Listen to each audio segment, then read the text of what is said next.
Ma femme participait à des relations de groupe, dans le sauna pendant l'événement de l'entreprise. J'ai tout découvert et je me suis vengé. Quand ma femme Inessa est revenue d'une fête animée de son entreprise, j'ai remarqué des marques presque imperceptibles sur sa peau de léger bleu, comme si quelqu'un l'avait serrée. Ces marques ont immédiatement attiré mon attention, et je n'ai pas pu m'empêcher de lui demander ce qui s'était passé. Inessa a souri et minimisé la situation, disant « Oh, c'était juste une fête animée, il y avait un concours, et on a beaucoup dansé », me lançant un regard rapide. « Ma peau est sensible, tu le sais. Ces marques viennent de contacts accidentels », a-t-elle ajouté, d'un ton qui semblait plausible mais qui dissimulait quelque chose.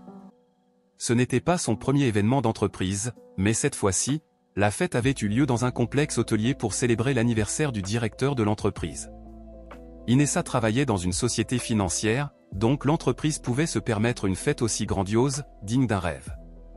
J'ai essayé de me calmer rationnellement avec autant de collègues et d'employés présents, il était difficile d'imaginer qu'il ait pu se passer quelque chose de grave. Nous étions mariés depuis 8 ans et avions des jumelles de 5 ans. Je n'avais jamais ressenti de jalousie à propos de ces événements, mais cette fois, je n'arrivais pas à ignorer la situation. Pendant qu'elle était à la fête, je suis resté à la maison avec nos filles, puisque j'étais en congé. L'idée que quelque chose de sérieux ait pu se produire là-bas était perturbante. Le lendemain, j'ai décidé de ne pas la confronter directement avec des questions, car ma crainte n'était même pas liée à une éventuelle trahison, mais plutôt à la possibilité que quelque chose de pire se soit produit. Je ne pouvais pas oublier ces marques sur son corps. Est-ce que quelqu'un aurait pu la toucher sans son consentement? Peut-être que sa tentative de changer de sujet n'était qu'un moyen de cacher un traumatisme. Je devais découvrir la vérité. Le lendemain matin, j'ai dit à Inessa que j'avais des choses à faire en ville et je suis allé au complexe où avait eu lieu la fête. La route me semblait interminable, et dans mon esprit, des scénarios se succédaient, allant d'un simple malentendu à quelque chose de vraiment effrayant. Une fois sur place, je me suis fait passer pour un client intéressé à organiser un événement. Une réceptionniste sympathique m'a accueilli et s'est proposé de me faire visiter les lieux. Nous avons parcouru le site au bord du lac, la salle de réception, le bar, la piste de danse. Il y avait aussi des saunas, des tables de billard et bien d'autres choses. En explorant, j'ai remarqué des caméras de sécurité fixées au mur. J'ai pensé quelle pourrait être la clé pour résoudre ce mystère. Si je pouvais accéder aux enregistrements, peut-être que je découvrirais ce qui s'était vraiment passé avec Inessa. Malheureusement, je ne pouvais pas simplement demander ces vidéos, alors je suis resté calme. J'étais incertain si tout cela n'était que le fruit de mon imagination, mais je devais en avoir le cœur net. En quittant le complexe, sans aucune piste nouvelle, un événement inattendu s'est produit, j'ai bousculé une femme et l'ai presque fait tomber. En m'excusant, j'ai réalisé qu'il s'agissait de Olia, une ancienne camarade de classe que je n'avais pas vue depuis 10 ou 12 ans. « Olia » m'exclamai-je, encore surpris. Elle était tout aussi étonnée, et nous avons souri de reconnaissance. Nous avons brièvement discuté du temps écoulé depuis notre dernière rencontre. « Et tu travailles ici ?» lui ai-je demandé, voyant là une opportunité. « Et oui, depuis quelques années déjà » a-t-elle répondu. Sans hésiter, j'ai proposé « Que dirais-tu de prendre un café après le travail ?» Ça fait tellement longtemps, on a tant de choses à se dire. Olia a accepté, bien que légèrement surprise. Je sentais que c'était une chance unique de découvrir ce qui s'était réellement passé. Plus tard, nous nous sommes retrouvés dans un café chaleureux. Cela semblait si naturel d'être là, comme si les années d'école n'étaient pas si lointaines. J'ai commandé 2 cafés, et lorsqu'ils sont arrivés, elle a commencé à parler de sa vie. « Et oui, je vis seule » dit-elle en prenant une gorgée. « Je n'ai ni mari ni enfant, et je travaille ici au complexe depuis quelques années. L'endroit en lui-même est bien. Il paie bien, le salaire est stable, mais honnêtement, ce travail n'est pas fait pour moi. Je n'aime rien là-bas. Je dois continuer jusqu'à ce que je trouve quelque chose de mieux. Ma mère, enfin, j'ai besoin d'un revenu fixe. » Elle parlait avec légèreté, mais je sentais qu'il y avait autre chose derrière, une certaine hésitation. Elle mentionna qu'elle avait eu des relations difficiles après l'école, sans entrer dans les détails, et ses yeux brillèrent de curiosité lorsqu'elle demanda « Et toi, Yuri? Comment va la vie ?» J'ai parlé un peu de ma vie, d'Inessa, de nos jumelles, de mon travail. Rapidement, la conversation est revenue sur nos souvenirs d'école, nous avons évoqué comment nous sortions ensemble en dernière année et comment nous avions fini par nous séparer pour des bêtises. Il était impossible de ne pas penser à ce que les choses auraient pu être. Olia riait de ses souvenirs, ce qui allégeait un peu la tension que je ressentais. Après quelques anecdotes, j'ai décidé d'aller droit au but et, prenant une profonde inspiration, j'ai parlé sérieusement. « Olia, j'ai besoin de ton aide. » Elle m'a regardé, surprise. « De l'aide ? » « Bien sûr, si je peux. » J'ai remarqué une certaine appréhension chez elle. Je lui ai raconté l'événement d'entreprise, le retour d'Inessa avec des marques sur le corps et mon inquiétude sur ce qui aurait pu se passer, peut-être même une agression. Mon anxiété était palpable alors que je décrivais mes craintes. « Je pense que quelqu'un a pu profiter d'elle », ai-je dit avec un poids dans la poitrine. J'avais besoin de découvrir la vérité, mais je me sentais sans issue. Olia resta silencieuse quelques secondes, m'observant attentivement, évaluant le sérieux de la situation. Finalement, elle dit « Tu sais, j'ai entendu dire que cette fête était vraiment trop animée. » Elle soupira. Certains collègues ont parlé, le lendemain, d'excès, de moments gênants, mais je ne suis pas entré dans les détails. Elle semblait tiraillée, hésitant à s'impliquer. « Olia, je te le demande, dis-je, insistant doucement. J'ai besoin de savoir ce qui s'est passé. Si tu peux accéder aux enregistrements, ce serait une aide essentielle. » Elle soupira à nouveau, semblant sous pression, mais finit par acquiescer. « D'accord, Yuri, répondit-elle avec hésitation. Je vais essayer d'aider, mais ce n'est pas facile. Je n'ai pas un accès direct aux caméras et je devrais être très discrète. Si ça marche, je te le dirai. » Mon cœur s'accéléra, et je me sentis extrêmement reconnaissant. Je lui pris la main, la remerciant. « Merci, Olia. Si un jour tu as besoin de quelque chose, tu peux compter sur moi. » Nous avons continué à discuter un peu, mais la conversation prit un autre tournant, et elle semblait plongée dans ses pensées. Je savais qu'elle était nerveuse de sa décision, mais ma gratitude était immense. Finalement, nous nous sommes quittés, et elle est partie, me laissant submerger par mes pensées sur ce qui allait suivre. En rentrant à la maison, j'ai trouvé Inessa assise sur le canapé, regardant quelque chose à la télévision. J'ai essayé de paraître calme, comme si la journée avait été normale. « Comment s'est passée ta journée ?» demanda-t-elle en s'éloignant de l'écran. « Tout était tranquille », ai-je répondu avec un sourire contenu. Mais, intérieurement, mon anxiété bouillonnait. Maintenant, il ne restait plus qu'à attendre. La semaine suivante, Inessa était occupée avec le travail tandis que je profitais des derniers jours de mes vacances. Tout semblait normal, et je m'étais même permis de penser que mes craintes étaient peut-être infondées. Les jumelles étaient à la maternelle, Inessa rentrait du travail, et la vie suivait son cours. Mais, le jeudi, juste avant le déjeuner, j'ai reçu un message d'Olia. « Yuri, il faut qu'on se voie, c'est important. » Sans réfléchir, je me suis préparé rapidement et suis allé à sa rencontre. Elle avait suggéré le même café où nous nous étions rencontrés la dernière fois. En entrant, je l'ai vue assise, mais quelque chose clochait, elle était nerveuse, voire effrayée. « Salut, Olia, dis-je en m'asseyant. Et que se passe-t-il » Elle m'a regardé avec anxiété et s'est penchée pour parler à voix basse, comme si elle craignait que quelqu'un l'entende. « Yuri, j'ai réussi à obtenir les enregistrements, dit-elle d'une voix tremblante. Elle sortit rapidement une clé USB et me la tendit, mais je remarquai que ses mains tremblaient. « Et qu'est-ce qui se passe ?»« Tout va bien ?» demandai-je. Olia détourna le regard, choisissant soigneusement ses mots. « J'ai fait ce que j'ai promis », commença-t-elle, tournant un bout de serviette en papier entre ses mains. Mais le vigile m'a vu dans la salle des enregistrements.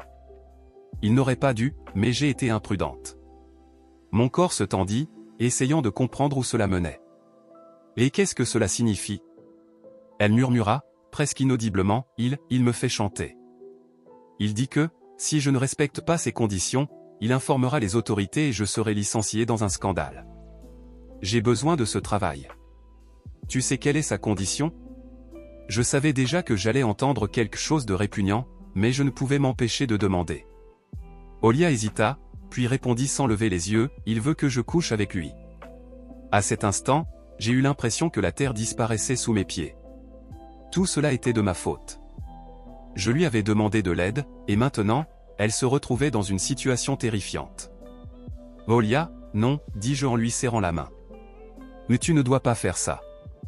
Personne n'a le droit de te traiter ainsi. » Mais que vais-je faire ? Ses yeux brillaient de larmes. « Et si je refuse, je vais perdre mon travail. Et j'ai besoin de cet emploi, Yuri, tu comprends ? Je vis seul, j'ai une mère malade, et personne pour m'aider. Si je perds ce travail, que vais-je devenir? Je serrai encore plus sa main, sentant la culpabilité me submerger pour l'avoir mise dans cette situation. Écoute, dis-je avec fermeté, tu vas envoyer ce vigile au diable. Je ne vais pas permettre qu'il te traite comme ça. Olia secoua la tête, toujours incertaine. Mais mes factures? Je dois tout payer, et je n'ai pas d'autre solution. Je ne peux pas rester sans emploi, même pour un mois. Je suis déjà presque endetté. Il y a une autre solution, l'interrompis-je. Je vais te trouver un travail avec moi. Je suis dans une position de confiance et je suis sûr de pouvoir arranger quelque chose. Tu travailleras dans un endroit respectable où personne ne te fera de chantage ou ne te menacera. Et le salaire sera juste. Mais tu peux vraiment faire ça, demanda-t-elle, mi-inquiète, mi-pleine d'espoir. Et si je ne m'adapte pas? Je ne sais pas faire grand-chose. Je vais t'aider à apprendre. Tu t'en sortiras très bien, assurai-je. Et, en attendant, je t'aiderai financièrement. Olia se mit à pleurer, cachant son visage entre ses mains.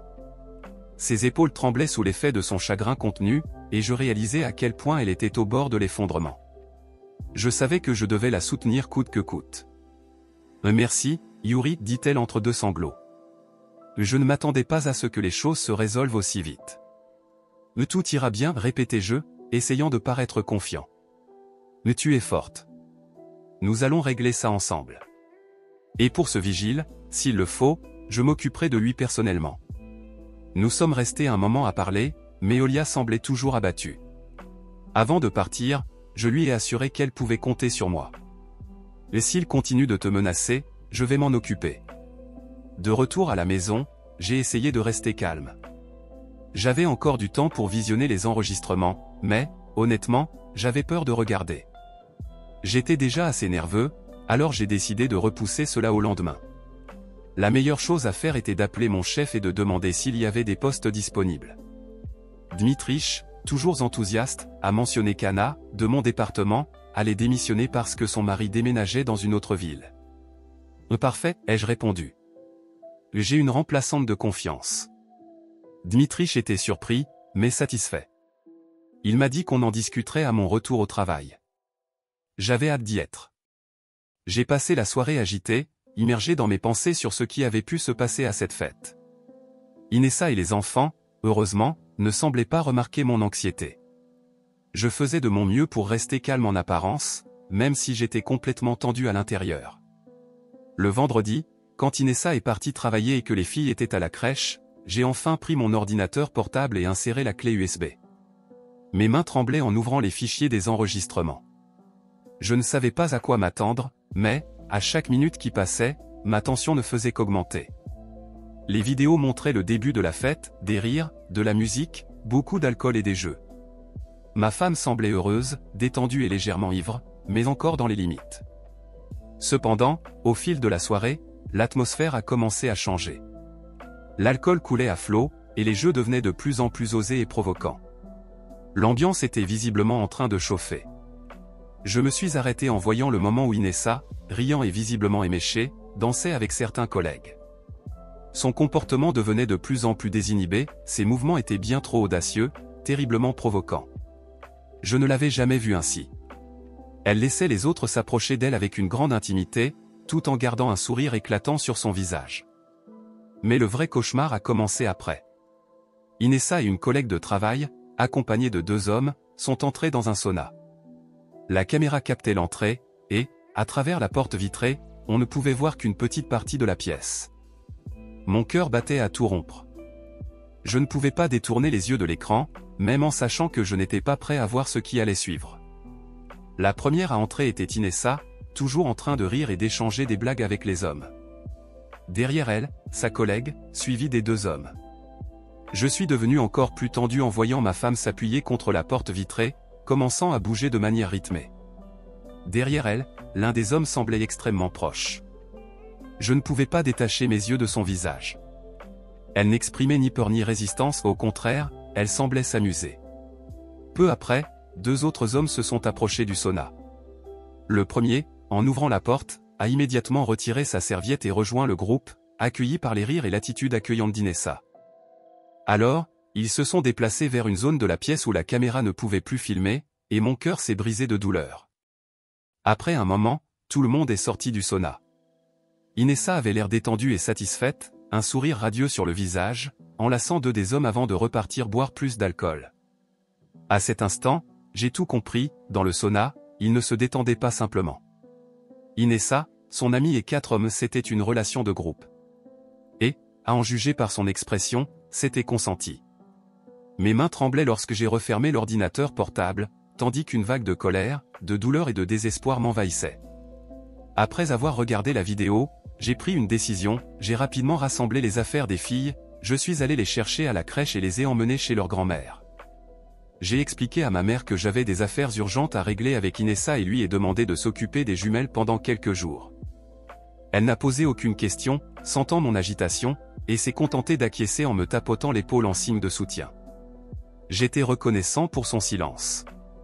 Quand Inessa est rentrée à la maison, elle a été surprise de ne pas voir les enfants. « Où sont les filles ?» a-t-elle demandé, me regardant avec une pointe de méfiance.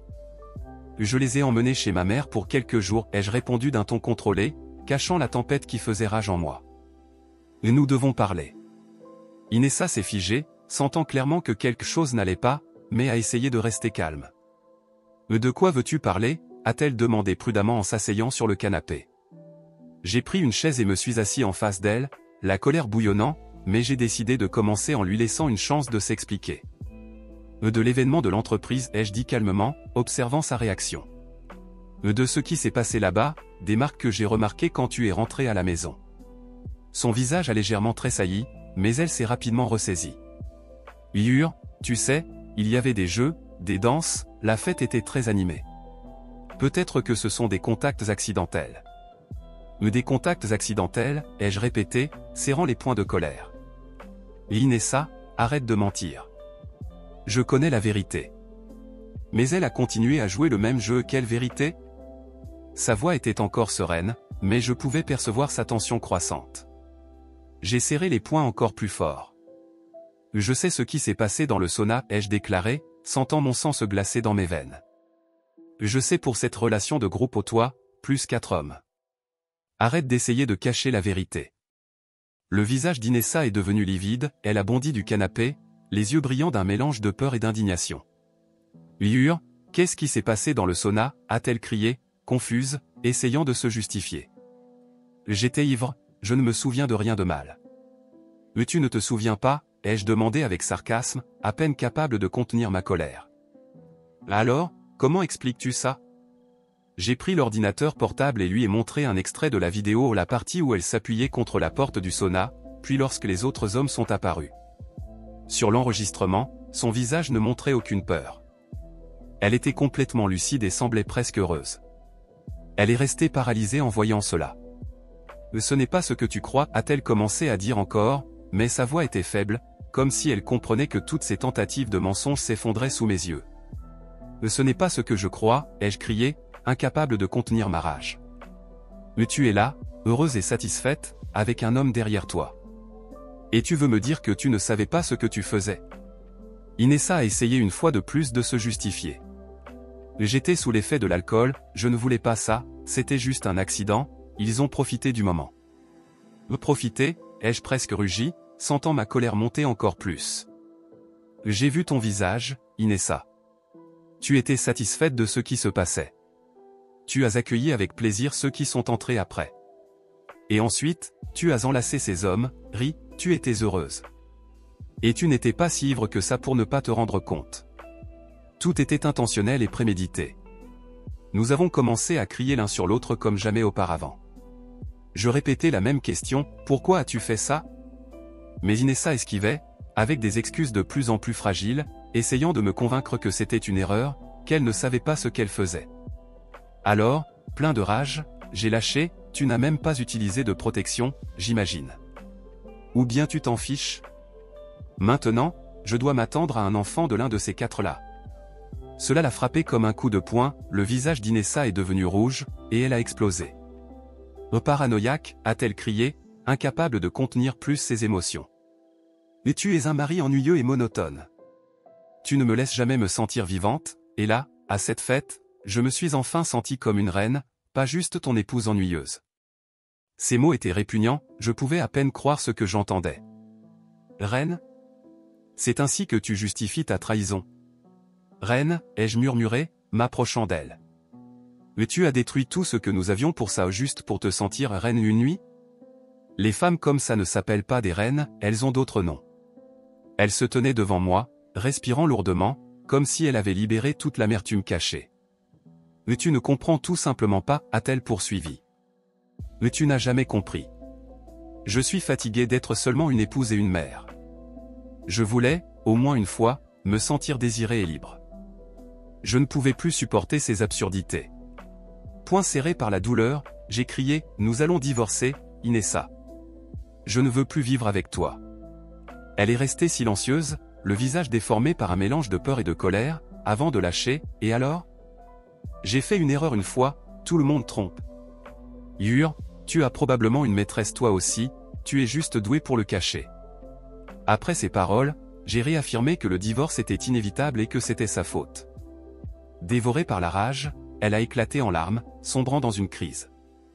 Yur, pense aux enfants, je t'en prie, criait-elle, s'agrippant à moi, comme pour essayer de me retenir. On ne peut pas détruire notre famille pour ça, on peut arranger les choses, pour leur bien. Je me tenais devant elle, serrant les dents, envahi par la colère et la douleur. Mais tu penses vraiment que je veux rester un homme trahi après ce que tu as fait, ai-je demandé froidement, en la repoussant. Ce n'est plus une famille, Inessa, tu as tout détruit avec ta trahison. Elle continuait à crier, alternant entre supplication et accusation, mais je n'écoutais plus. Tout était terminé. Aucune arme ni aucune promesse ne pouvait changer cela. Après une longue discussion, chacun s'est retiré dans un coin de la maison, épuisé et abattu. J'ai entamé la procédure de divorce. Pour l'instant, les enfants sont restés avec mes parents, car je ne voulais pas qu'elles soient témoins de ce qui se passait à la maison. L'atmosphère était pesante, et Inessa, bien qu'elle essayât de se comporter, semblait accablée et désorientée. De mon côté, je préparais déjà mon départ de l'appartement, rassemblant mes affaires et cherchant un logement temporaire. En faisant mes valises, je suis tombé sur des documents médicaux récents à son nom. Mon cœur s'est emballé en lisant le diagnostic, une maladie vénérienne, non mortelle mais extrêmement désagréable. Elle l'avait contractée avec les hommes du sauna. Cette nouvelle m'a encore plus anéanti, mais je ne comptais pas laisser passer cela. J'ai mené une enquête discrète. Grâce à mes contacts, j'ai identifié les hommes avec qui Inessa avait été dans le sauna, tous des collègues de travail. J'ai trouvé leurs épouses via les réseaux sociaux et, de manière anonyme, j'ai envoyé des photos de la fête tirées de la vidéo, avec une suggestion qu'elles vérifient leur mari pour des maladies sexuellement transmissibles. C'était ma vengeance silencieuse, mais satisfaisante. Pendant ce temps, le divorce suivait son cours. Cependant, les lois locales, comme souvent, favorisaient la mère, et le tribunal a décidé que les jumelles resteraient avec Inessa. En pratique, toutefois, ce n'était pas le cas. À cause de sa dépression, Inessa confiait souvent les filles à mes parents. Je faisais de mon mieux pour passer tous les week-ends avec elle, les emmenant chez moi. À cette époque, j'avais aidé Olia à trouver un emploi dans mon entreprise, où elle s'avérait extrêmement compétente et appréciée. C'était une personne talentueuse et responsable, dont la compagnie était recherchée par tous. Notre relation est devenue romantique, et après le divorce, nous avons passé plus de temps ensemble. La relation a fleuri de manière merveilleuse. J'avais enfin l'impression de corriger une erreur de jeunesse et de remettre le destin sur la bonne voie. Olia était une femme bienveillante et attentionnée, qui me comprenait comme personne. Elle a accueilli mes filles avec affection, et elles se sont rapidement attachées à elle. Désormais, je les emmenais souvent passer du temps avec nous, et tout le monde appréciait être avec Olia. Ensemble, nous avons créé un environnement rempli de joie et de chaleur familiale, exactement ce que j'avais toujours recherché. Quant à Inessa, elle n'avait plus aucune place dans mon cœur. Elle appartenait au passé, tandis que mon avenir était aux côtés de quelqu'un qui m'apportait paix et bonheur. Si vous avez aimé cette vidéo, n'oubliez pas de mettre un like et de vous abonner à la chaîne. Tout le meilleur pour vous.